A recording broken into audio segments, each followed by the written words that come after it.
السلام عليكم ورحمة الله وبركاته.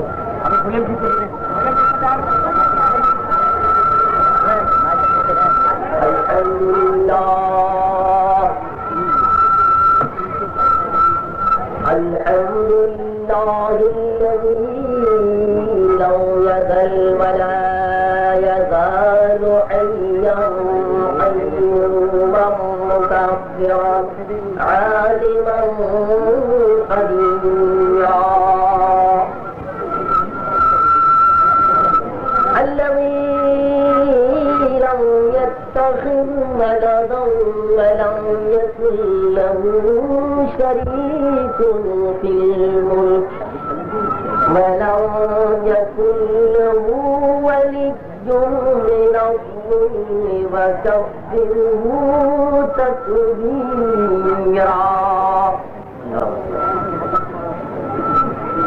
ثم نشهد أن لا إله إلا الله وحده لا شريك له في الخلق والأمر ولا نظيرا. ونشهد أن سيدنا ونبينا وحبيبنا وشفيعنا وسندنا ومولانا محمدا عبده ورسوله صلى الله تعالى عليه وعلى آله وأصحابه وأزواجه وذرياته وأهل بيته وأحبابه وأتباعه وأشياعه وأنصاره ومهاجره وجنوده أجمعين ولا دائما زاكيا كثيرا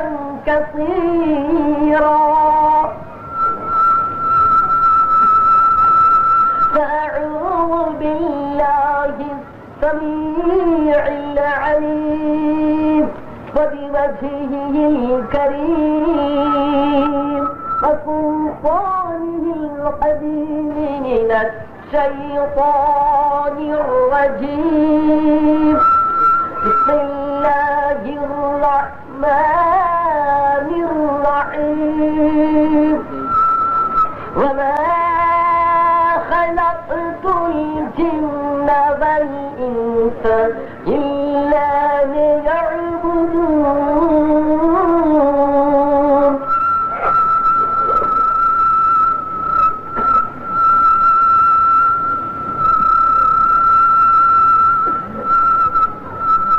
وعن أبي هريرة رضي الله تعالى عنه قال قال رسول الله صلى الله تعالى عليه وسلم لا يؤمن أحدكم حتى يكون هواه تبعا لما جئت به أو كما قال النبي صلى الله عليه وسلم.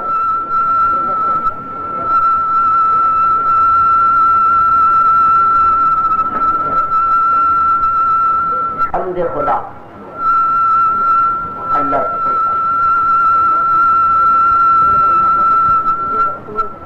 ملکے ذکر تو گویم کہ تو پاکی و خدائی تو پاکی و خدائی.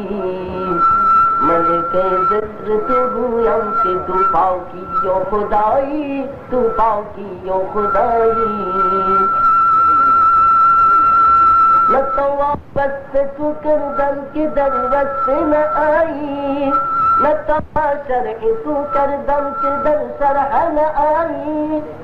متاحر ہوں کہ صفت کیا کروں تیری متاحر ہوں کہ صفت کیا کروں تیری.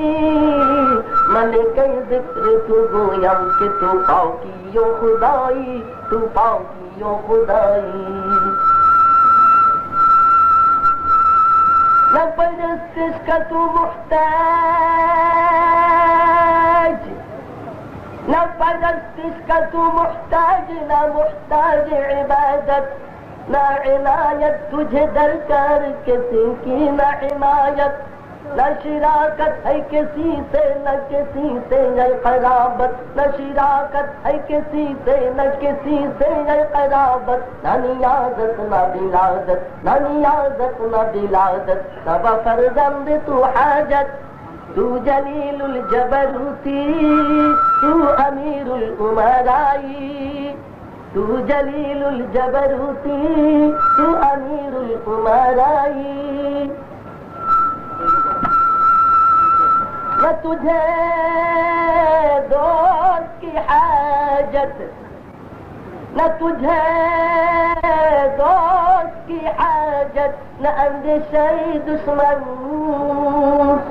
न तुझे चाहिए मावा, न तुझे चाहिए मस्कन, न तुझे चाहिए मावा, न तुझे चाहिए मस्कन, बदियत कुफ्तनु खुर्दन, बदियत मुर्दन, बदियत कुफ्तनु खुर्दन, बदियत मत मुर्दन, बदियत भी उम्मीदी, बदियत रंजो बनाई, बदियत भी उम्मीदी, बदियत रंजो बनाई।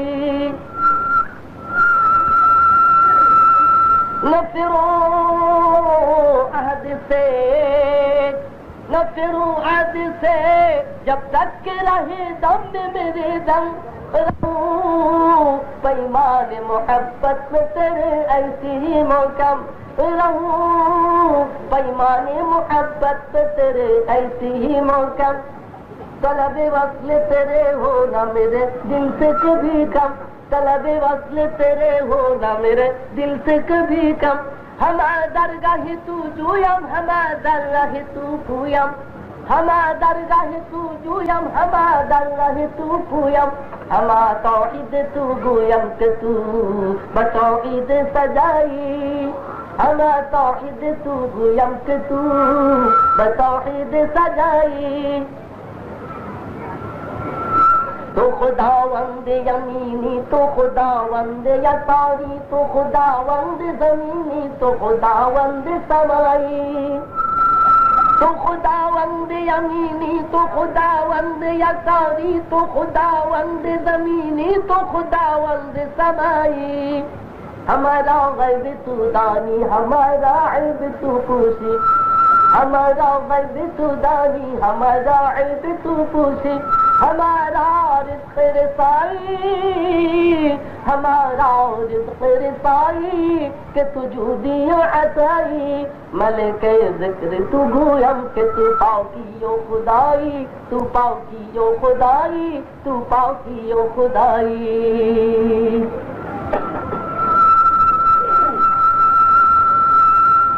नहमदुहु व नुसल्ली अला रसूलिल करीम खातमिन नबिय्यीन व अला आलिहि त्वय्यबीन अत्ताहिरीन इला यौमिद्दीन।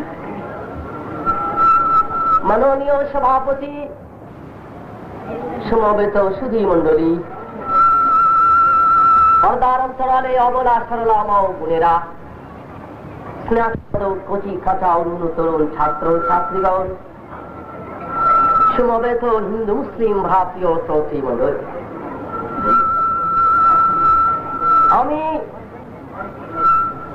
সংক্ষিপ্ত আন্দোলনের পর আল্লাহ পাকের কালাম পাক থেকে যে খণ্ড আয়াতে শরীফা তিলাওয়াত করেছি সেটাকেই কেন্দ্র করে কিছু সময় আপনাদের খিদমত করতে চেষ্টা করব ইনশাআল্লাহ। ওয়া মা তাওফীকি ইল্লা বিল্লাহ। যে আয়াতে শরীফা তিলাওয়াত করেছি সেখানে আল্লাহ পাক ইরশাদ ফরমাচ্ছেন, বিসমিল্লাহির রহমানির রহিম, ওয়া মা খালাকতুল জিন্না ওয়াল ইনসা ইল্লা লিয়াবুদুন।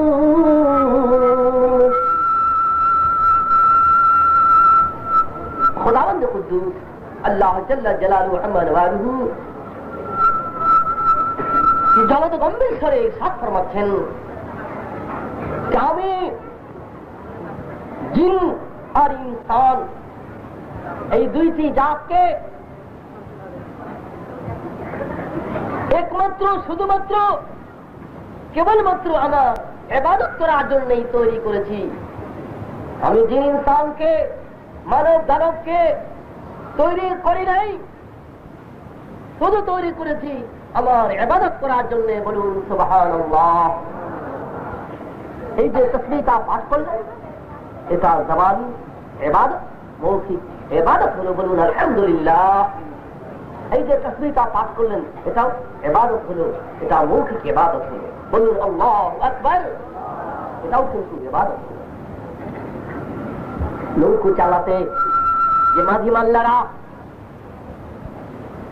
বৈঠা মারতে হিঞ্ঞ হিঞ্ঞ বলে, যদি নিয়তটা তার খালিস হয়, হক হালাল ভাবে রোজগার করে নিজে খাবে, বাল বাচ্চাকে খাওয়াবে, এই নিয়ত নিয়ে নৌকোতে পা রেখে বিসমিল্লাহ বলে, বিসমিল্লাহি মাজরাহা ওয়া মুরসাহা ইন্না রাব্বি লাগফুর রহিম বলে নৌকো চালাবে, তো যতবার বৈঠা চালাবে হিঞ্ঞ হিঞ্ঞ শব্দ করবে, দা টানবে, কিতাবে লেখা আছে এটাও তার ইবাদত বলে গণ্য হবে। বলুন সুবহানাল্লাহ।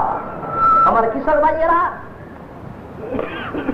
মাঠে হাল চষতে, গরু চালাতে, গরুর সাথে বলদের সাথে যে কথাবার্তা বলে, যদি সকাল বেলায় সে ফজর পড়ে আল্লাহ নাম নিয়ে মাঠে চলে যায়, আর এই নেক নিয়ত নিয়ে আল্লাহ আমি মাঠে খাটবো, তুমি রহমতের বৃষ্টি দ্বারা তোমার oxygen, nitrogen, hydrogen, carbohydrate, aluminium, phosphorus, carb, vitamin, সাইটিয়ামের, ক্যালসিয়াম, প্রোটিন দিয়ে আল্লাহ তুমি সবকিছু দিয়ে এই ফসল করে দেবে, আমি খাবো, ছেলে মেয়ে খাবে, তৌফিক হলে বাঁচলে দু পয়সা তোমার আগে খরচ করবো, এই নিয়ত করে এই যে চাষ শুরু করলো। যতবার গরু চালাবে, আপনাদের অঞ্চলে কি বলে জানি না, আমার অঞ্চলে বলে বানি জানি, বা বা, ছা ছা, র র, যত শব্দ করবে কিতাবে লেখা আছে প্রত্যেকটি শব্দ তার নামে আমলে তসবিহ সওয়াব হবে।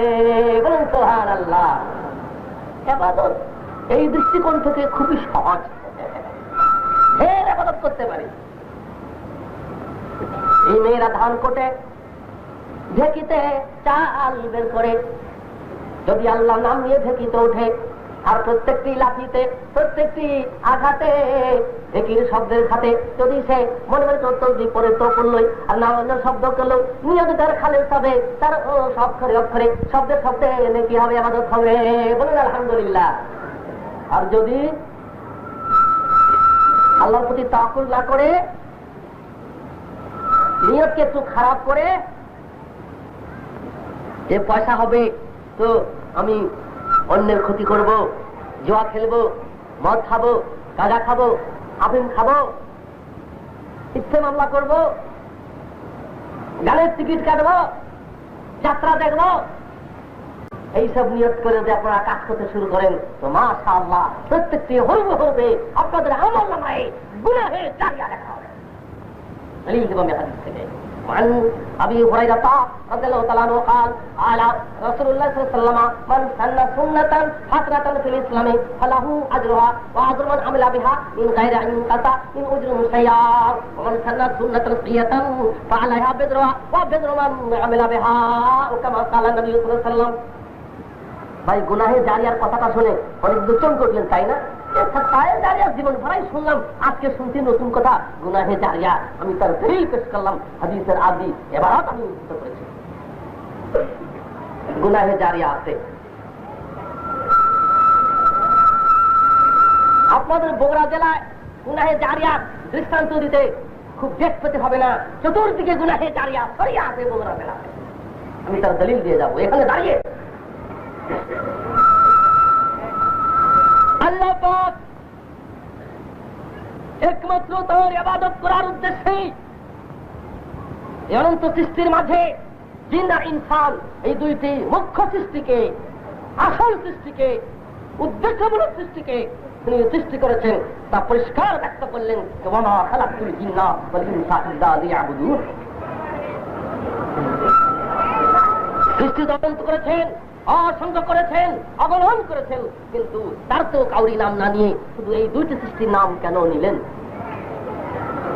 অনন্ত সৃষ্টির কথাই বলছেন।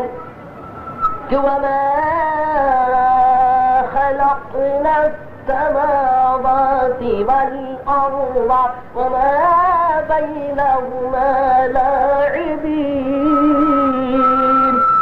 এই আয়াত আল্লাহ পাক ঘোষণা করছেন যে আমি অনন্ত সৃষ্টি যা করেছি আকাশে পৃথিবীতে এর মধ্যে কোন একটা সৃষ্টি আমি খামাখা খেলাধুলা করার জন্য তামাশার জন্য সৃষ্টি করি নাই।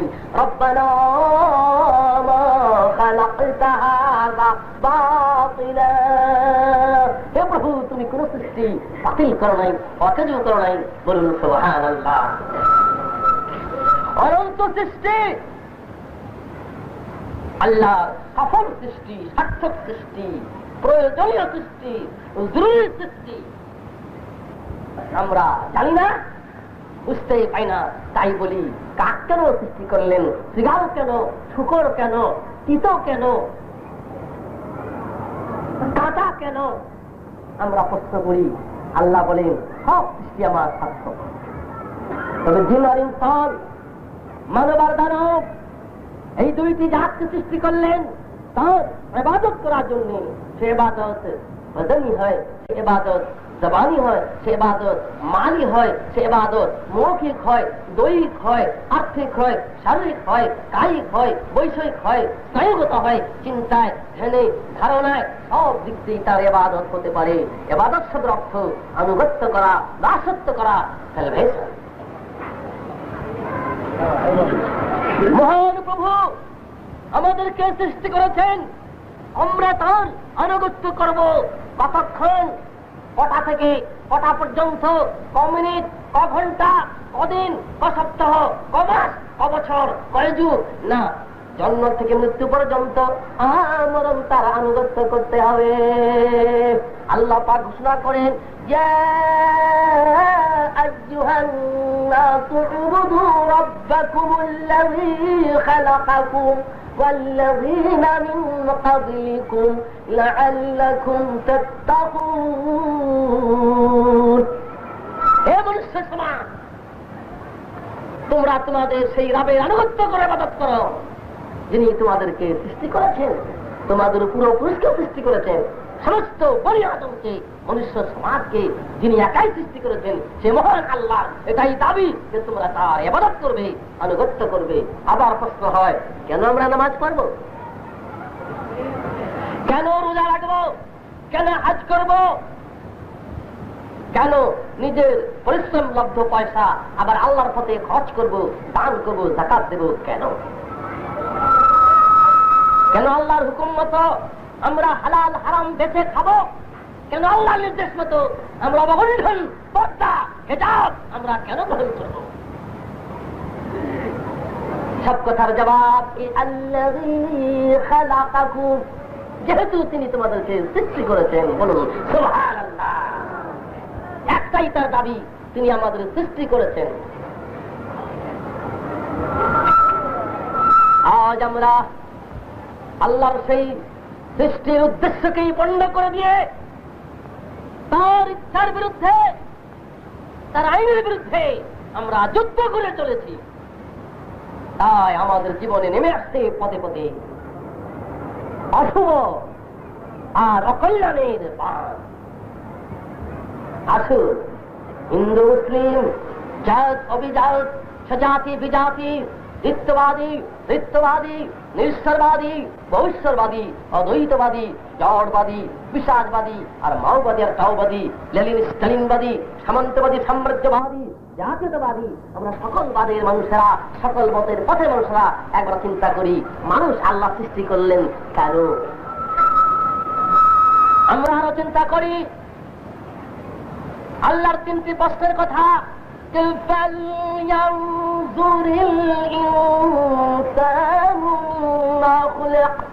প্রত্যেকটি মানুষ যেন সে চিন্তা করে, সে হিন্দু হোক, আর মুসলিম হোক, আর বৌদ্ধ হোক, আর শিক্ষিত হোক, আর সাধারণ হোক, সে পুরুষ হোক আর নারী হোক, যুবক হোক আর যুবতী হোক, ছাত্র হোক আর শিক্ষক হোক, প্রত্যেকে যেন চিন্তা করে আমি কোত্থেকে এলাম, আমাকে কে তৈরি করলো, কি কি অর্গান দ্বারা, কি কি মৌলিক পদার্থ দ্বারা আমাকে সৃষ্টি করা হলো, সৃষ্টি করলেন কে?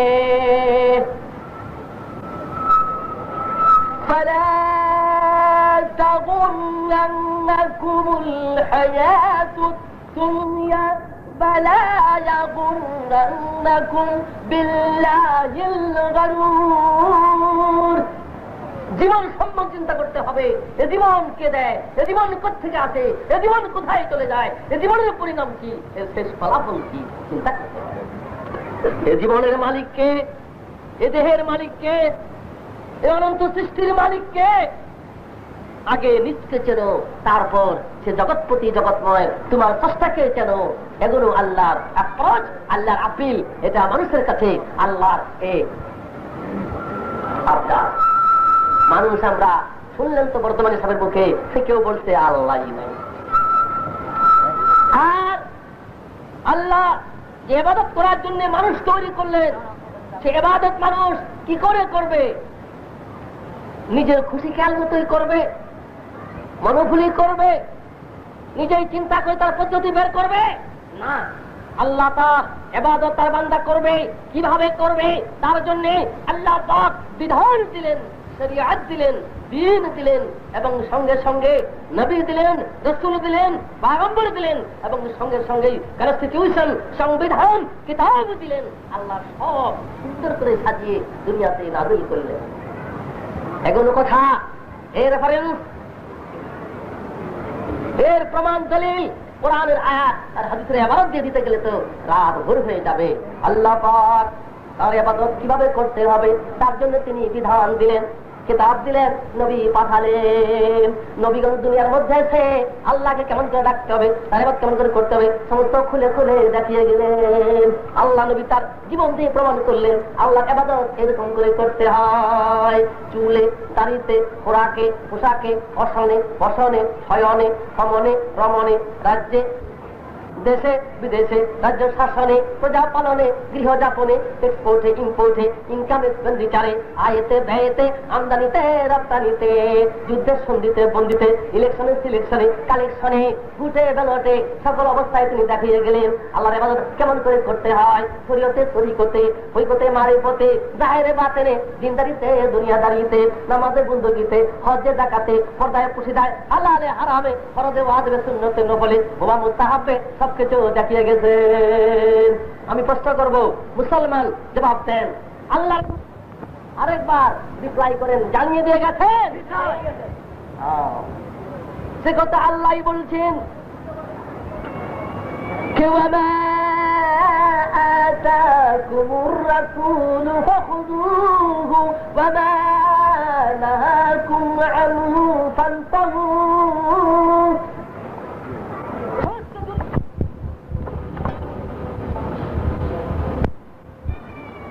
কিভাবে করবে আর একটা মাপকাঠি আল্লাহ দিলেন যে মুহাম্মদুর রাসূলুল্লাহ সাল্লাল্লাহু আলাইহি ওয়াসাল্লাম যা করতে বলেন, যেভাবে করতে বলেন, যা করতে বলেন সেটাই করবে, সেটাই ইবাদত। বলুন আলহামদুলিল্লাহ। তিনি যেটা নিষেধ করেছেন, তিনি যার থেকে বারণ করেছেন সেটা করবে না, তার কাছে যাবে না, এটাই ইবাদত। বলুন আলহামদুলিল্লাহ। আজ বাংলাদেশ জমিয়তে আহলে হাদিসের তরফ থেকে তার জেলা সংগঠন, বগুড়া জেলা জমিয়তে আহলে হাদিসের তরফ থেকে তার আঞ্চলিক সংগঠন গাবতলী এলাকা জমিয়তের তরফ থেকে আয়োজিত এই সভায় দাঁড়িয়ে আমি প্রথমত, যেহেতু আমি বাংলাদেশ জমিয়তে আহলে হাদিসের কেন্দ্রীয় সংগঠনের একজন সাধারণ সভ্য হিসাবে এবং মোমেনখালী জেলা জমিয়তে আহলে হাদিসের সভাপতি হিসাবে আপনাদেরকে প্রথম ধন্যবাদ দিচ্ছি, শুকরিয়া আদায় করছি যে আপনারা আজকে এই জমিয়তে আহলে হাদিসের ডাকে সাড়া দিয়েছেন। এখানে নিরপেক্ষ আলোচনা হবে এবং এখানে ইসলামের মূল স্পিরিট সম্বন্ধে, ইসলামের ইউনিটি সম্বন্ধে, মুসলমানদের বৃহত্তর এবং ঐক্য সম্বন্ধে আলোচনা হবে ইনশাআল্লাহ। এই আলোচনা সভাতে আপনাদের তশরিফ এনেছেন, যোগদান করেছেন, সেই জন্য আমি আজকে সবার সভাপতির পক্ষ থেকে এবং আমার তরফ থেকে এবং অনুষ্ঠানের পক্ষ থেকে আপনাদের জানাচ্ছি অশেষ অশেষ শুভেচ্ছা, মোবারকবাদ, ধন্যবাদ। কিন্তু নিরপেক্ষ মন নিয়ে বলবেন। আর যারা মাশাআল্লাহ আরবি পড়া মানুষ, কোরআন হাদিস যে আলোচনা করা হয়, আজকে তো মাশাআল্লাহ যন্ত্রণা হয়েছে, যন্ত্রী ধরে রাখা হবে, টেপ হবে, পরে বাজিয়ে শুনবেন কোথায় কোন ভুল ত্রুটি হলো, আমাদেরকে আবার ইঙ্গিত করবেন, আমরা শুধরে নেব।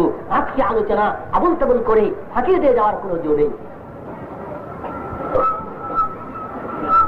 আল্লাহ পাক ঘোষণা করছেন ফামান কানা ইয়ারজু লিকা রাব্বিহি ফালইআমাল আমালান সালিহান ওয়া লা ইউশরিক বিইবাদাতি রাব্বিহি আহাদা। আল্লাহ পাক কালামে মাজিদের মধ্যে ঘোষণা করে দিলেন ফামান কানা, যে কোন ব্যক্তি, এখানে কোন অঞ্চলের, কোন দেশের, কোন মতের, কোন পথের, কোন আদর্শের, কোন ইডিওলজির, কোন মোরালিটির, কোন ক্যারেক্টারের, কোন বিশেষ চরিত্রের, কোন পার্টির কোন কারণ নিয়ে বলেছেন ফামান কানা, যে কোন ব্যক্তি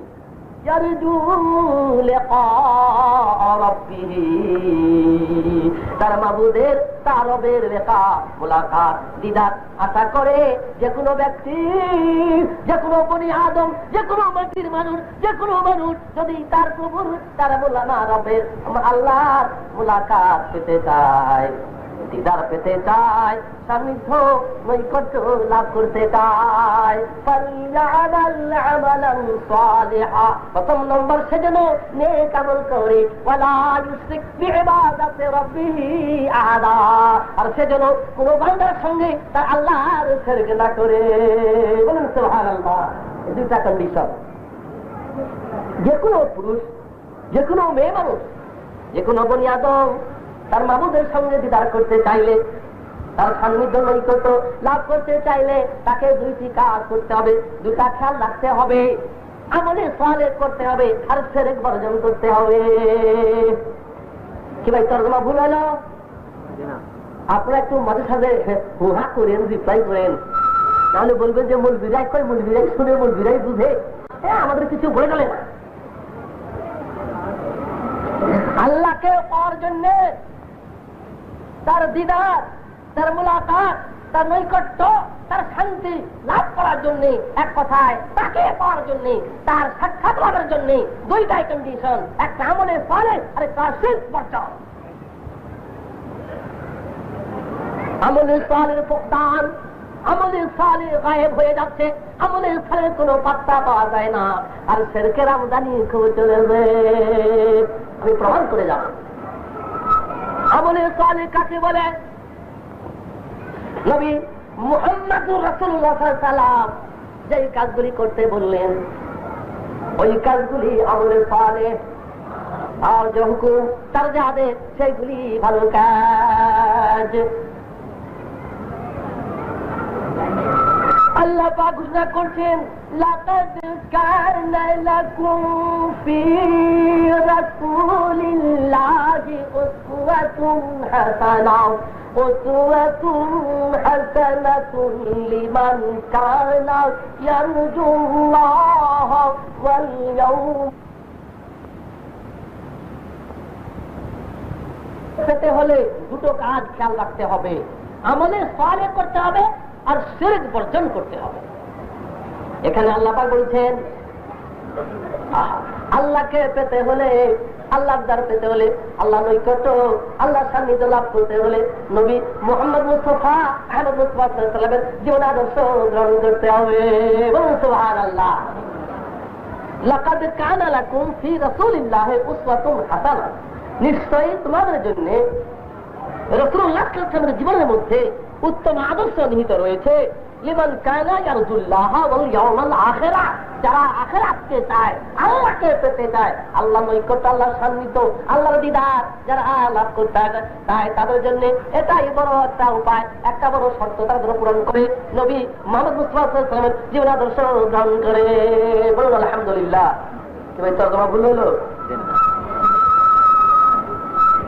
আসুন, আজ দুনিয়ার মধ্যে আমরা কি দেখতে পাচ্ছি?